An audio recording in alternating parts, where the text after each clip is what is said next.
Assalamualaikum warahmatullahi wabarakatuh. Dan sebagaimana sebelumnya, kali ini pun tetap berkaitan dengan warisan para leluhur kita terdahulu, di mana mereka telah menyampaikan tentang hakikat dari kata suwung, atau sebuah konsep dalam masyarakat Jawa yang menggambarkan tentang rasa hampa lantaran sudah adanya kesadaran diri. Hampa di sini bisa diartikan sebagai kondisi kosong, yang arupa alias tidak memiliki bentuk namun ada sesuatunya. Sehingga suwung juga bisa diartikan sebagai kekosongan yang bernuansa pengendalian diri, kesadaran sejati akan diri pribadi yang berkaitan dengan ketuhanan. Karena itulah suwung juga dapat dimaknai sesuatu sebagai kondisi di mana seseorang secara mental dan spiritual merasa keluar dari dirinya, akhirnya merasa hilang, sirna alias tiada. Ini bukanlah sebatas pemahaman yang akan ada di otaknya saja, tetapi benar-benar ia rasakan dengan segenap hati sanubarinya. Bahkan pada tahap selanjutnya bisa ia rasakan dan lihat langsung dengan mata ketiganya.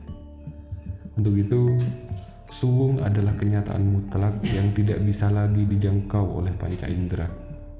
Hanya dapat dirasakan oleh batin yang bersih dan tentunya melalui latihan yang sungguh-sungguh. Sebab kondisi suwung itu berbeda dengan hening cipta atau meditasi. Ibarat sekolah, jika meditasi itu masih di tingkat SMA, suwung telah berada di level universitas.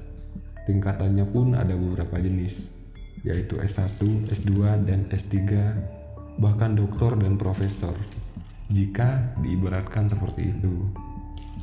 Intinya, suwung itu adalah kondisi pribadi yang telah memiliki kesadaran penuh akan hilangnya keakuan dalam diri.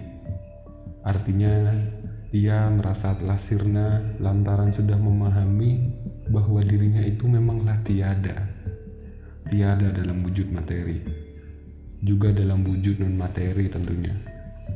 Ia telah bisa meraih ke transcendence atau bahasa kerennya transcendence itu yang sesungguhnya tidak lagi merasa berpindah.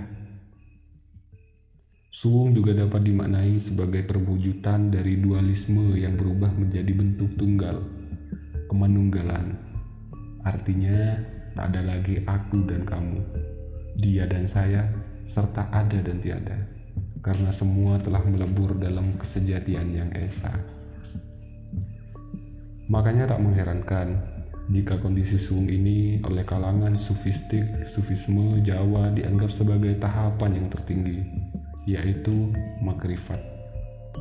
Dan orang yang berhasil mencapai suwung tersebut sebagai sosok yang kaweruh atau waskita tentunya. Disinilah pada akhirnya akan muncul kebijaksanaan yang sejati, yang bersifat universal pada diri seseorang. Lantas mengapa suwung ini menjadi tahapan yang tertinggi? Jawaban terkait falsafah leluhur kita berbunyi, pangeran iku bisa ngawohi kahanan apa wae tan kena kinoyo ngopo. Atau yang berarti Tuhan itu bisa mengubah, menciptakan segala tanpa mungkin dapat diperkirakan lagi. Dia itu tan kena kinoyo ngopo. Atau bisa berarti tak bisa lagi dijangkau dan diperkirakan oleh siapapun. Sebab memang di luar batas akal pikiran dan imajinasi manusia. Tidak ada yang dapat memahami kesejatiannya kecuali sedikit, dan itu pun hanya atas izin dan kehendaknya pula. Maka kesimpulannya, seorang makhluk Tuhan itu bisa dicapai hanya dengan memahami dan mendekati sifat-sifatnya. Nah, sifat diantaranya itu adalah tan keno kinoyo ngopo, yang akhirnya berujung pada kesuwungan diri seseorang. Untuk dapat mengenali Tuhan yang sejati, maka siapapun itu harus terlebih dahulu bisa mencapai keadaan suwung, kosong atau hilang keakuan dirinya. Dan suwung yang dimaksud di sini tentunya harus bisa terlepas dari segala keterikatan materi dan keduniawian. Bahkan bahkan akal, pikiran, dan segalanya semua harus ditinggalkan. Tapi lebih kepada memahami secara mendalam tentang letak dan hakikat dari keduanya, itu lebih tepatnya akan diperdalam ketika orang itu mencapai posisi suwung itu. Ditambah lagi, orang tersebut pasti akan memahami makna dari falsafah sangkang paraning dumati, artinya dari mana manusia berasal dan kemanakah ia akan kembali. Nah, dalam upaya agar kita bisa kembali ke rumah sejati tersebut, maka tidak ada pilihan lain bagi seseorang kecuali bisa terlebih dahulu mengenal siapa diri sejatinya sendiri. Ini kunci.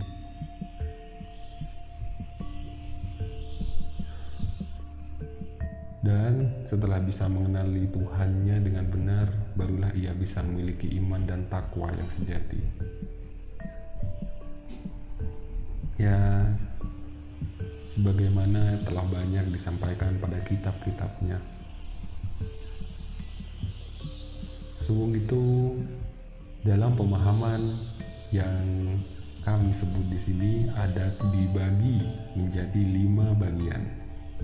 Nah, 5 bagian itu diantaranya adalah elemen biru yang muncul dari sifat hillah tak berwujud, elemen hitam juga muncul dari sifat hillah yang tak berwujud, elemen merah muncul dari sifat nahillah berwujud tak berwujud, elemen kuning muncul dari sifat nahillah berwujud tak berwujud, dan elemen hijau muncul dari sifat manuhillah, sesuatu yang berwujud. Kelima elemen tersebut, apakah kita bisa memahaminya? Kita akan jabarkan kelima elemen tersebut di video berikutnya. Terima kasih saudara-saudaraku, dan kembali saya ingatkan, apapun yang saya sampaikan di sini itu bukanlah sebuah kebenaran yang mutlak, bukanlah sebuah kebenaran yang sejati. Jadi, jadikan ini sebagai bahan pembelajaran, sebagai arsip pengetahuan untuk kita bisa lebih memaknai hidup dengan lebih mendalam. Terima kasih, semoga selalu berbahagia. Salam damai seluruh semesta. Smukio Rahayu Sugeng Dumadi. Wassalamualaikum warahmatullahi wabarakatuh.